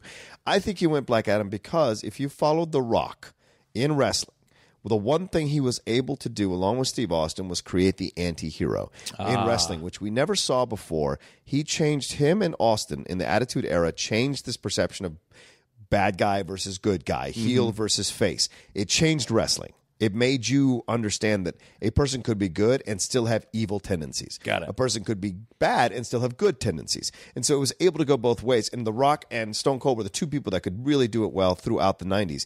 And I think that's why he chose Black Adam. Because he knows, as great as he could be as Shazam, his desire to make him have a little harder edge would not have worked with the character. And I don't think he wants to play the Big Red Cheese, a guy who's nicknamed for the Big Red Cheese. Right. And there's nothing wrong with it. It's just that I don't think he sensed he wanted to play. Like you see him in Central Intelligence, he's really funny playing kind of a guy, a former fat kid dealing with his own shit. And like that's great. The Rock has developed some really phenomenal levels. And if you watch him in Jumanji, sweet Mary Mother of God, he is incredible in Jumanji. I've been saying this for years. Yeah. I have no doubt we see The Rock win an Oscar. Oh, that's certainly acting. possible. It's going to happen. It's in the cards. Yeah. It might be 20 years down the road where he's playing like an old football coach or something like that, but he'll do it. Yeah. Yeah. I think it's absolutely possible. And so those kinds of things. So I think that's why he went the route he did. Yeah, I just always thought that. Yeah. But I thought what was going to be brilliant was that when they were going to do the reverse, they were going to do Black Adam first before Captain Marvel. I'm down with. And I was absolutely down with that because that's a ballsy decision or a gutsy decision. And it's something that we wouldn't have seen before. Introduce a hero through the villain. Yep. That would have been brilliant. Yep. And it makes sense with that character because Black Adam is like 200,000 years old. Like or he's 2,000 years old, right? So it would work for that story because I saw so many people be like, "How you can't do that?" I'm like, "No, you can't actually with that character. Yeah, you really can't." Well, we're not going to we're not going to see him as Black Adam in Shazam. I bet we see him in the end credits. Yep. Do you really? Yeah, because they can just film him in front of a green screen. It'll be fine. They'll do it. I don't know, man. The DC universe right now. I'm trying to hold out hope. Me too, dude. Because I think Aquaman is going to be fine. A lot of the early responses have been positive. Sure. I think Shazam's going to be good because I've championed the Zachary Levi casting. I really liked it. I was against it in the beginning, but I'll tell you what, those pictures are winning me over. Yeah. They really are. I think he's got the right mentality. Yeah. And when I was hosting a live stream at Nerd HQ with Ellis and Nost and all them, like he knows the nerd shit. He respects it very much. He's super nerd. Yeah. I've talked to him once before. He's a super nerd. Yeah. So it's great that he understands the beats of this character. And that's what you want from an actor like stepping into a role like this. Because a lot of people, he's a member of the Justice League. I want to let you know that Captain Marvel, Shazam, is a member of the Justice League. He's Earth's mightiest mortal. That's his fucking nickname. There's a time for about 10 years, in the 1950s, where Captain Marvel outsold Superman. Thank you. Yep. Yeah. Yeah, you cannot deny the legacy of Shazam. And people love the Marvel family. Yep. Mary Marvel, all of it. Dude, I love the pictures. I don't know if people have zoomed in on the pictures of his costume, his movie costume, and his medallions have Talkie Tawny, the tiger. See? Yeah, and I was like, that's amazing. That's what's really so cool. great. I don't know, but see, it's interesting. I agree with you. I think Aquaman will be fine. Yes. And I think Wonder Woman 2 will be fine, and I think Shazam will be fine. Yeah. But to me, then that goes back to that aspect of you're like, okay, if you put these heroes over... Because look at Wonder Woman number 1. Wonder Woman number 1 is pretty much disconnected from the DCU, except for the beginning and the ending. Yeah. The Wayne Enterprises thing. But if you cut off the Wayne Enterprises thing, that movie still works. Absolutely. But it's off in its own corner. And I'm kind of like, is that where DC just give the movie to a director, let them go off in their corner and not have to connect it and be done with it? Or connect it just barely. Just barely. Just enough that you understand it's part of it. Because that's where their problems lie, is when they try to... Batman v Superman trying to connect it. Justice League, where they try to connect it. You know, like you're just like... so mad, dude. Yeah. Because that's the thing that hit me afterwards. I was like, Luthor creates the Justice League? What the fuck is wrong with you? Why would you make that stupid-ass decision? He gives them their logos and he names them? What the fuck is wrong with you? You know, it's so funny. It's so funny. A couple years before Batman v Superman, we were doing a Geekesh for Lesson podcast. And on that podcast, I said, we were talking about Batman v Superman ideas and stuff like that because they had just announced the title or whatever. And I remember back on that podcast, and this is literally, I'm not joking, 2 years before the movie, I was like, you know, if Zack Snyder has balls, he'll kill Superman and Batman v Superman. And I was like, and they'll let the death of Superman create the Justice League. Wow. And I just kind of said it. I was just like, it's way the fuck out there. They'll never do that. And my wife Ashley got to see the movie at a screening before I did. Yeah. She got to go to a press screening. So she got to see it about 5 days before I did Batman v Superman. And I remember she came home from the screening and she was just like, you're never going to believe the ending. And I was like, what are you talking about? And she's like, I can't say anything more than that. She's like, you will never believe. And I remember I got out of my screening, I called her. Yeah. And I was like, they fucking killed Superman. And she was like, yeah. When I saw it in theater, she was like, how the fuck did Jason predict that? But I think I predicted it because it was like the thing I never thought they would do. Yeah. But to be honest, I kind of like Batman gathering the Justice League. But I agree with you that the Luthor thing...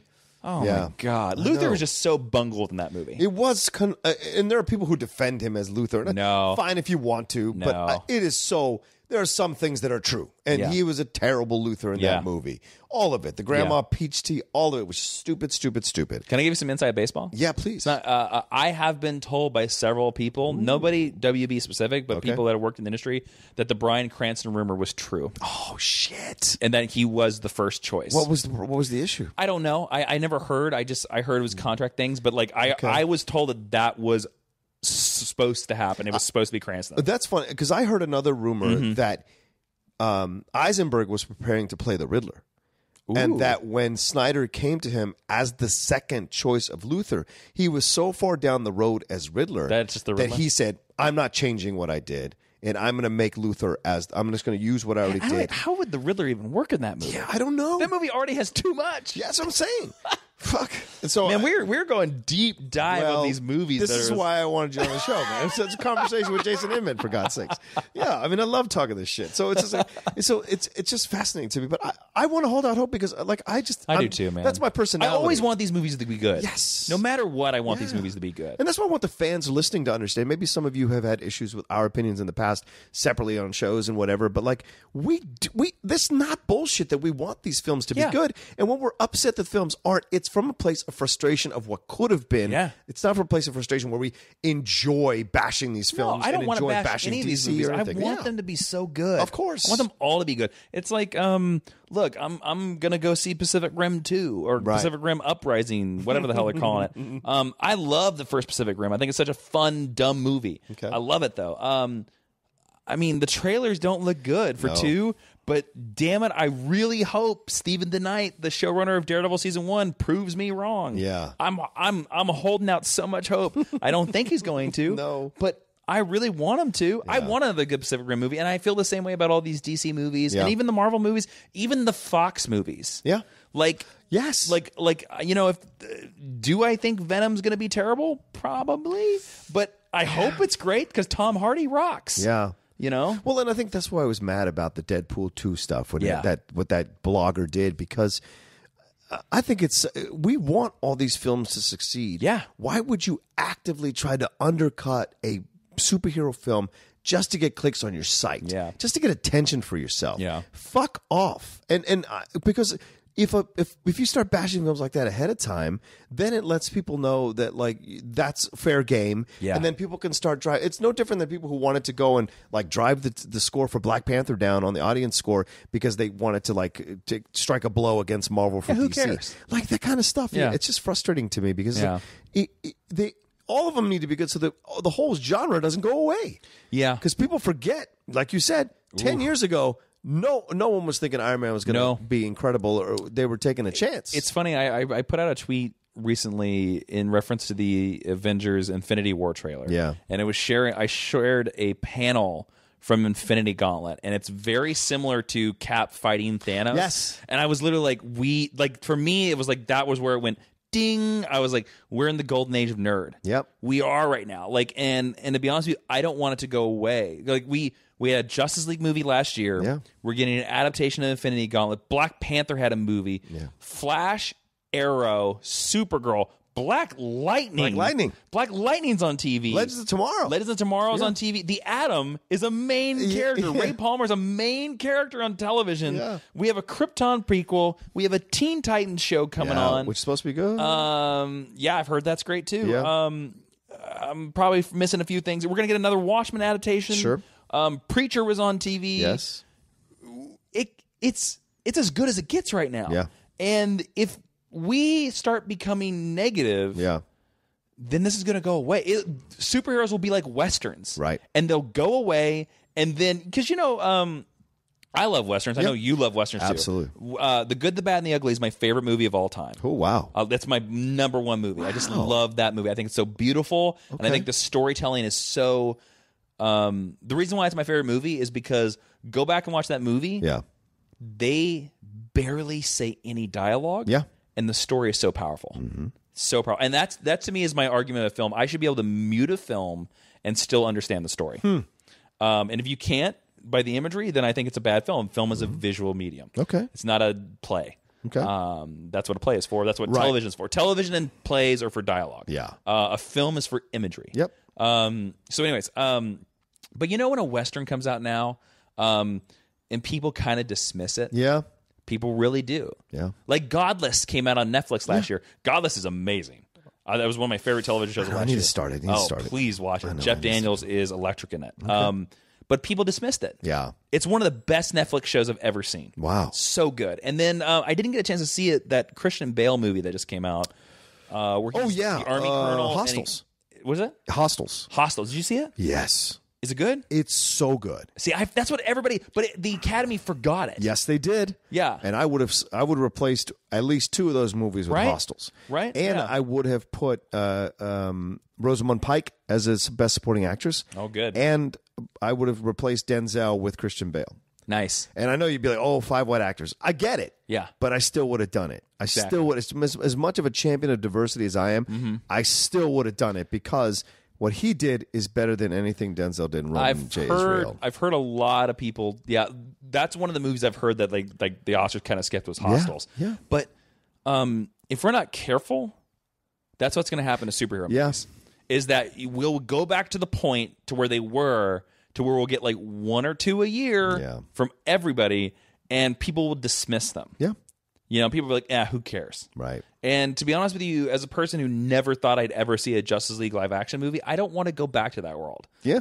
You know, now, do I think we're close to the bubble bursting? Yes, I do. I think we're within 5 years. You do. Yeah, we're that close. You don't think Logan or Ragnarok or Black Panther like pushes the boundaries, or Wonder Woman even pushes Black Panther might have.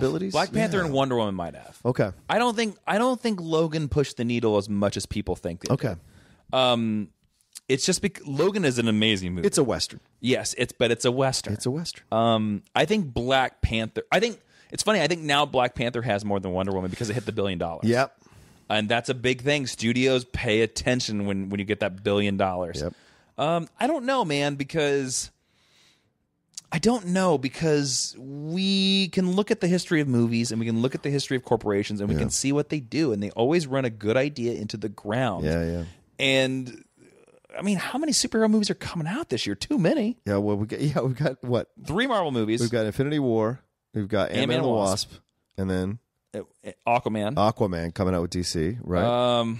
New Mutants. Deadpool 2. Well, New Mutants got pushed, but Deadpool 2 But it's in November now. Yeah, it's in November, right. It's in November. Oh, you're right. So it's still coming out this year. Yep. We have Deadpool 2. Oh, we have X-Men Supernova. Dark Phoenix, whatever the hell it's called. Yeah. That's a lot of superhero movies, man. I know, dude. And I hate to say it, half of them aren't going to be good. Yeah. The New Mutants thing really worried me. Anytime they push something, it worries me. And I've heard they're reshooting most of it. Oh, Jesus. Yeah, see? Yeah. And I don't have any hopes for Dark Phoenix. I really don't, because I know a person that's seen it. What? Yep. And you know this person, by the way. I was going to put that out there. You know this person. Right. They were just outside of the Burbank AMC in Burbank, California, and they got handed the test screening thing. They showed up for it, and it was X-Men Dark Phoenix. What? Yep. And it's funny because I don't have any hope for that movie. Right. So it was like spoiling me on everything, which I will not do here. Thank you. But he told me the whole plot of the movie. It's not good. Oh, no. It's not good. Shit. It's not good. That's what I was worried about. They still can't pull off the Phoenix Saga. I don't. How can I say this in a way that's respectful? I think Sophie Turner is good on Game of Thrones. Yeah. I did not like her in Apocalypse as Jean Grey. When you have Famke Janssen, and then also the source material as Jean Grey, it's really hard to buy another actress who doesn't have the capability of stepping up to that level. Exactly. And as much as I love Sophie Turner, her and Maisie Williams, that's a great friendship, and I love their carpool karaoke was great. I don't think Yeah, she's not.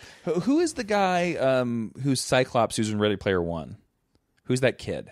Oh, he's the lead of Ready Player One. Yeah. And he's like, I didn't like him either. Yeah, well, here's the deal. Yeah, I think that's the reason Ready Player One is not turning the needle for a lot of people. Is that kid? Yeah, because he doesn't have that kind of movie star energy that you need to have off a lead. Isn't he? He's not great. Yeah, like I can see the trailers and I'm like, I don't care about the kid. Show me the and if I don't care about the kid, he's your lead. What's the problem? Yeah, it's like Ready Player One. Look, I know a lot of people like or not Ready Player. What am I thinking? Oh, Orson Scott Card, whatever that thing was with Ender's Game. Ender's Game with Asa Butterfield. Asa Butterfield's good, but he isn't enough to get me in the theater and enjoy that film.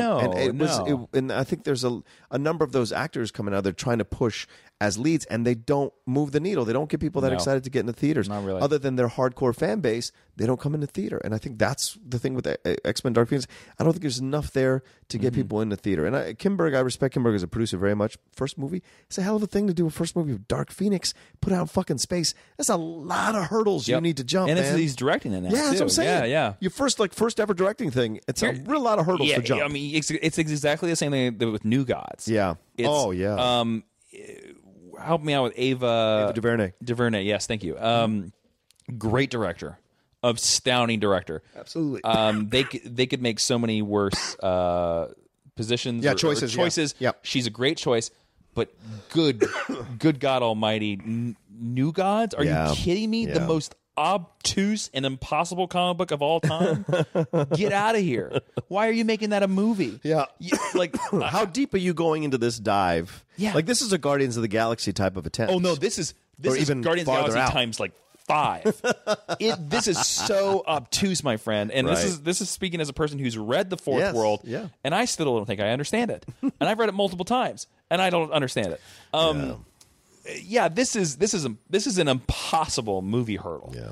And I heard that news, and I literally said to myself, like, DC, you can't even make a Batman movie right, and you're gonna go New Gods? Dear God. You might as well a valid opinion. You might as well greenlight Ambush Bug for next year. At this rate, Jesus Christ. You know what they need to do? They need to do a Booster Gold Blue Beetle movie. Oh, they need to do a buddy cop movie with those two fuckers. They do. Because people would love that. I love Booster Gold. Is one of my favorite comic book characters of all time. Hell yes. Love him. I still love the Justice League International. James, I had the omnibus of that. You do really? Yeah, it's so good, man. The Dematteis run is that's my favorite Justice League run ever. Ever. Everything I read before and after for Justice League is like I have to compare it to that. Even though it's totally not Justice League, it's still incredibly so much fun. You know, all the sarcasm and everything. That's a good call because they keep talking about this Booster Gold movie. Yeah. And that's another one that they can't get it off the ground. But that would be a Booster Gold Blue Beetle movie would be the perfect palate cleanser for the DC film universe. Yes. If they pulled it off, made it funny, like cast some amazing. I don't know who you would cast those parts, but cast some really good comedic actors, make it a fun movie, make it funny. Man, you would get people to look at, especially if you did it this way, because like Booster Gold has all these stories where he's screwing up the time stream. Yes, like there's a great storyline where very famous storyline in DC Comics is the Killing Joke. Yes. And Batgirl gets shot by the Joker. Yeah. And there's the storyline in Booster Gold solo series where he finds out that he's in Gotham that same night. And he's like, you know what? I'm going to stop Barbara Gordon from getting shot. And he tries, and he tries, and he tries, and he can't do it. Now, this is like one of the more serious Booster Gold stories. And his thing is like, he keeps getting taught by the Joker. And he's like, I can't figure it out. And he eventually learns that there's like, this is where he learns at fixed points in time, like a very Doctor Who term where you can't change it. Like Batgirl's going to get shot no matter what you do, she's going to get shot. And he goes on another couple goofy adventures after then, you know, and like he accidentally introduces like the atomic bomb into World War I and does some stuff like that. And he's like, oh, how do I do this? And then eventually he comes to the storyline in a solo series where he meets up with Batman. Yeah. And he's like, Batman, I need your help. And this is in front of the Justice League. And Batman in front of the Justice League is like, no, I'm not going to help you. You're an idiot. And then later in the storyline, he talks to Batman in the Batcave, and Batman's like, he's like, Batman, I need your help. Why'd you diss me from the Justice League? And he's like, because I'm keeping up your cover. And Booster goes like, what are you talking about? And Batman pulls out a picture from the Barbara Gordon crime scene, and Booster's in the picture, and Batman has known for years that Booster is actually a good guy, but he's a screw up for his cover, right? And like it's that. But imagine seeing that in a movie. You'd be like, whoa! So like a Booster Gold movie, Get Ben Affleck Batman, get Henry Cavill Superman, get Wonder Woman, do these little cameos and screw up their timelines. Yeah. You know, like that, like everybody would be like, "Holy crap! I can't believe a DC movie is that." Yeah, and it would cleanse your palate, man. Wasn't there a storyline with him where he sacrificed himself for where he was killed for something or like something Booster? I can't remember what was the storyline where he like died for the old greater good, and it was like kind of huge that he made this decision because he can be such a playboy and such a fuck up and all this kind of jazz. I don't know. I don't remember. I wish I could remember the storyline. I remember reading it. You just dropped something, and we should move this into this subject now. Sure, man. All right, Doctor Who. Let's have a conversation. Oh my God. Let's have a conversation. I got a little bit more time, so let's talk about it. Are we going to run out of space on the card or something? No. I just mean like the time wise, because we're an hour and a half already. Are you fine with that? Yeah. I want to get to. If we can get to 2 hours, I'm good. We're going to stop. Yeah, okay. 2 hours. We got to stop. All right, cool. That's fine. I got to get to sleep. Yeah. But like, let's talk about Doctor Who, Jason, because we don't get a lot of chance to talk about Doctor Who. No, And we don't. obviously, you're a way you're a longer fan than I am. Yes. I'm still. When did you start? I started with Capaldi just before Capaldi. Oh, yeah. So yeah. Capaldi was my first real Doctor, but my friends were getting me into Doctor Who by showing me old Matt Smith and David Tennant episodes and that what have you. So, but Capaldi's the guy I've watched every single episode. Yeah. He's the only guy I've had as my full Doctor. But now we're making this transition to Jodie Whittaker. What are your feelings about all this, and what do you like from the transition that was in the Christmas special? Like, what was your feeling about all of it? Oh yeah, I'm a massive Doctor Who. I started the last year of David Tennant. Okay, so I've seen Matt Smith all the way through and Peter Capaldi all the way through, and then because of them, I have gone back, and rewatched a bunch of the old stuff. I've watched everything of the 7th Doctor. I've watched everything of the 4th Doctor, everything of the 5th Doctor. I've watched parts of the 1st Doctor, parts of the 2nd Doctor. I don't like the 3rd Doctor at all. Okay, which was the 3rd Doctor? He's the guy that was stuck on Earth. Is it the white suit or a different guy? He has the red suit. Oh, the red suit. Yes, the cape, and he karate chops people. Yeah. He's the only Doctor that punches people, with the exception here and there. And then I don't like the 6th Doctor, who's the Technicolor Dreamcoat Doctor. Oh, yes. I don't like him at all. Colin Baker is his name. Yeah. But you like Tom Baker. Tom Baker was my favorite Doctor. Okay. Until? Oh, I'm getting a phone call. Sorry. Uh-oh. I will have to take it later. Okay. It's 10:29. Oh, interesting. Sorry, John. I gotta text somebody real quick. Oh no. Okay. Well, I'll talk about it then. Why don't you text and I'll talk about it? Talk. Yeah, I gotta take. Okay. So yeah. Oh, sorry. The clock. I hadn't changed the clock. Yeah, that's why I didn't mean to throw you off, Jason. Yeah. Sorry. Anyway, yeah. To me, I love the 1st Doctor, which is why I loved Capaldi. I love the cantankerous Doctor. I like that. I found myself watching old episodes of his stuff in black and white and really enjoying the cantankerous nature of him. And then I watched the movie they shot of him for BBC America or BBC that went back and showed Adventure in Space and Time. Yes, Adventure in Space and Time was so awesome. To me, I've loved all the Doctor Who movies that they've done, The Day of the Doctor and all that kind of like that they've done as an offshoot of Doctor Who. I've always enjoyed those and exploration, things of that nature. So to me, I'm excited about what's going to happen, but I wonder like how much of that from the past is going to be echoing in. I don't know, but I will say what I was going to say. I was going to say that the reason why the 4th Doctor is not my favorite Doctor anymore because Peter Capaldi is not my favorite Doctor. Wow. Because we got to have this discussion. Yeah. If you have time, I know you're texting. If you have to pick somebody up, I have to. Yes, I have to pick up my. Oh wife. no! Oh no! I have 10 minutes. Okay, all right. No, sorry, I'm putting a ticking clock on this. I thought the final episode of his goodbye was so amazing. Good God, comparing him to the 1st Doctor, and then it was amazing because for me, and since I've seen a lot of Doctor Who himself, the character of the Doctor. He doesn't really get a character arc. Yeah. The arcs are the stories or the mystery or the alien or the companion. Right. And Capaldi, I think, and I could be wrong on this because I haven't watched everything of Doctor Who, I think is the first actual arc for a Doctor. Wow. Because think about it. He shows up in his 8th series.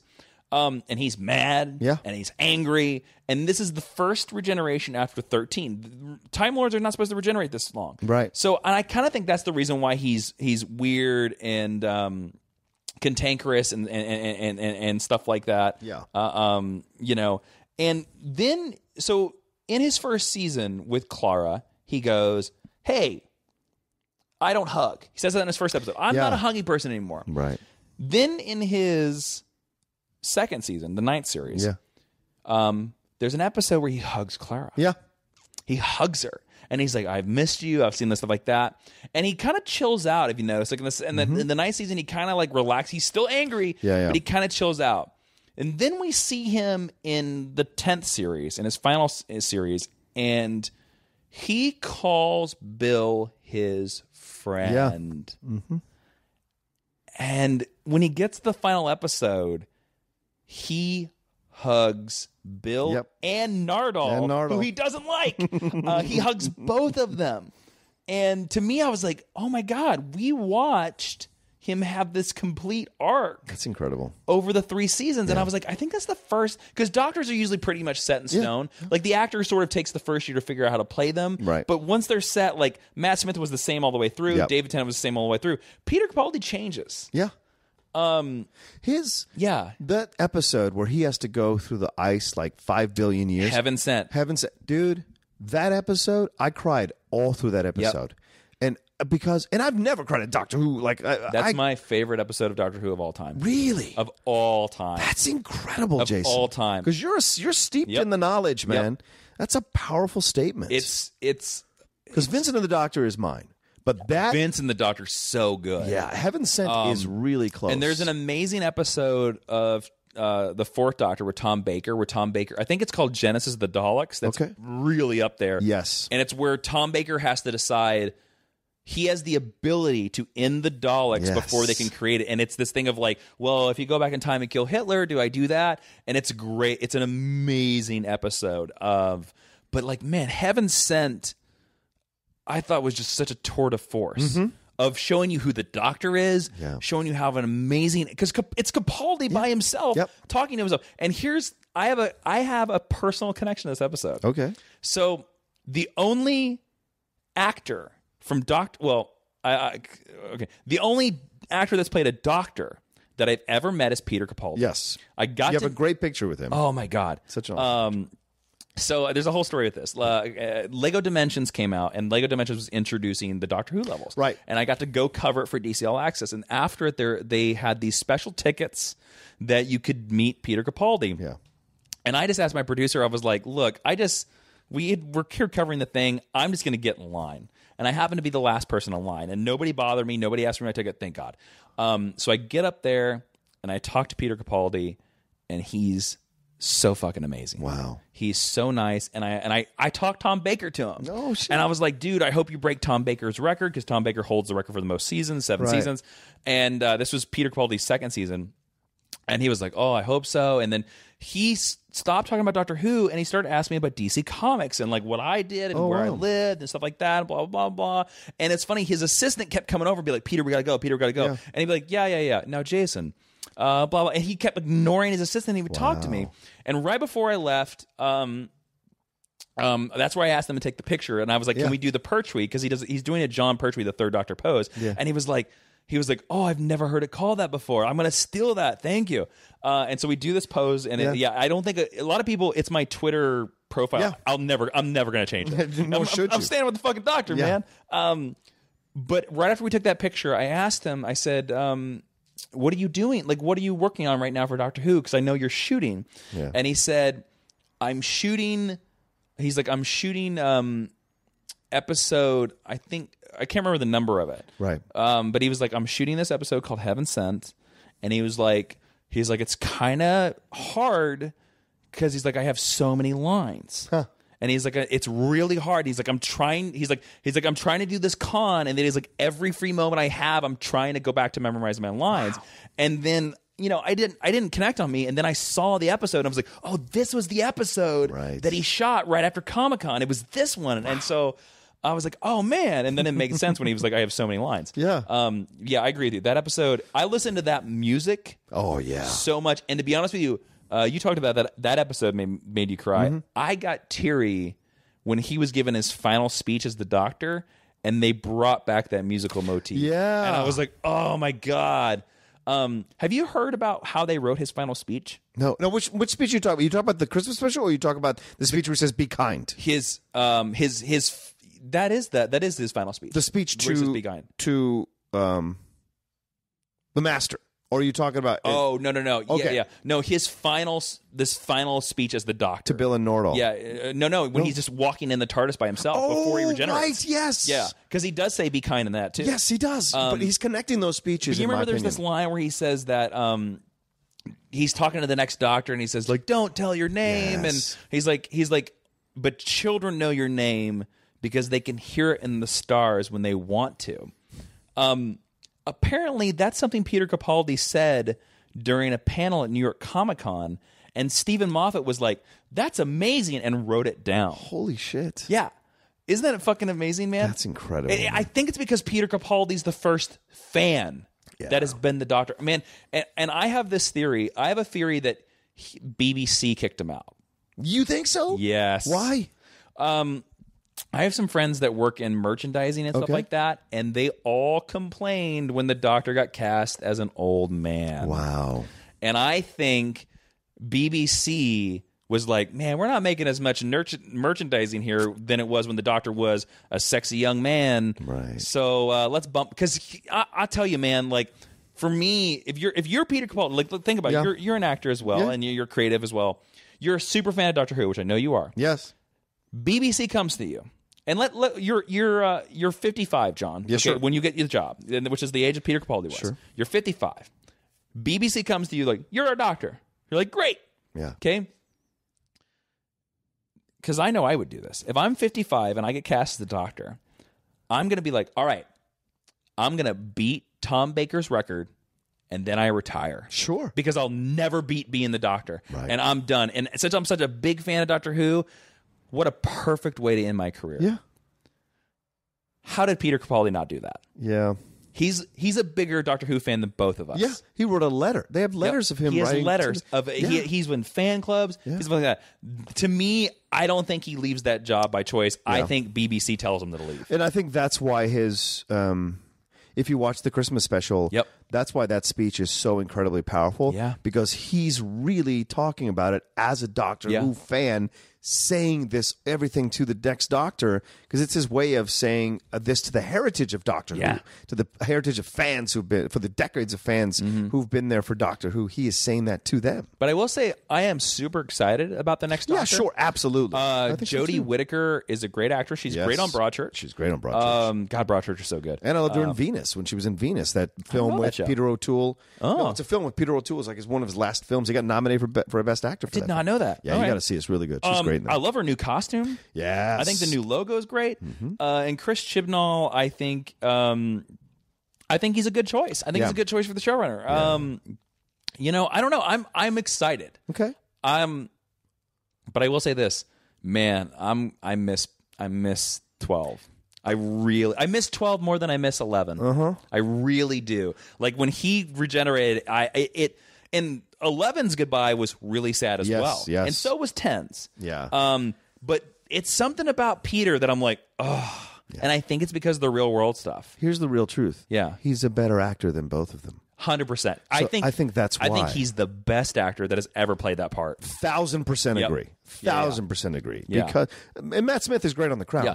But he's doing He's doing Matt Smith. And of course, Tennant is great. And David Tennant is too. Yeah. But I will say this. I think Jodie has a bigger bar to climb, not because she's a woman. Yeah. But because of how good Peter was. Yeah. Agreed. Yeah. And it's fascinating the 2 stars of Broadchurch have been Doctor Who now. It's fascinating. And if you haven't seen Broadchurch, and then Rory's you need there. to watch. And Rory's there too. Did you like Amy showing up in the Christmas special? Yes. That almost snapped me in half. I loved it. You know what? I didn't need Clara to show up in 12. I didn't either. Didn't need Clara. It was all right, but I didn't need fine. it. But they filmed her on a green screen, and you're just like, what are you doing? One of the biggest crimes, though, Jason, is that, and I know you got to go, but one of the biggest crimes, brother, is that we don't get another season with Bill and Peter Capaldi. And, right. Brother, that was such great, because they were mismatched, Clara and him. They were mismatched. Clara should have left. Yes. In the episode called The Name of the Doctor, which was where she jumps into the time stream and saves all the doctors. Oh, yes. That is the perfect ending for Clara. And if that's the end of her, she only gets half a season, she becomes one of the greatest companions of all time. Agreed. But she goes on for another 2 years, and I actually think she becomes a bitch. She becomes a nag. There's a scene where she throws the keys of the TARDIS in a lava, and at that point I'm like, she's terrible. She's the worst companion of all time. Right. But Bill is amazing. Yeah, because the thing is that the chemistry was off the charts. It's so good because Peter Capaldi needed an assistant, not an equal. Right. He's the boss. Yeah. And as soon as they gave him assistance, he was amazing. And you piss away the sexual chemistry by having Clara there when you could have had Bill. Yeah. Bill was his companion, gave as good as she got, but also had her own storylines. I mean, the scene with the girl with the water, all that was phenomenal. I'll tell you what, she's a man. lesbian. That was great. Let's make plans right now. Yeah. When Jodie Whittaker's first episode airs, bring me back on. We're going to dive deep. Absolutely. Yep, we're going to dive deep. Done and done. Yep. Done and done. So I think it's a good way to... I got to roll. Yeah, you do. You do. No, I appreciate you sticking around. I know I wanted to have a longer discussion on Doctor Who, but I like that we can look towards something. Yeah, so set that date. Jason, please tell people where they can find you, man. You can find me on YouTube, youtube.com/Jawin, Jawin. That's where I do reviews of The Flash, Arrow, all kinds of stuff over there. And that Jawin is where you can find me on Twitter, where you can find me on Instagram. And I also do a podcast called Geek History Lesson, which is on iTunes. Which I've been on. It's great. Yep. If you want to read good comic books, Jupiter Jet. Jupiter Jet's out there. It's on Amazon. It's very easy to find. There you go. So. Thanks, Jason. Thank you for having me, dude. This was awesome. This was awesome, too. I think so, too. Thanks, everybody, for listening this week. Remember what I always say at the end. Whatever you need to do to get through the next day, next minute, next hour, next month, next year, do what you need to do. I'm here for you. Reach out if you need me. Have a good week, and we will talk to you next week on Outlaw Nation.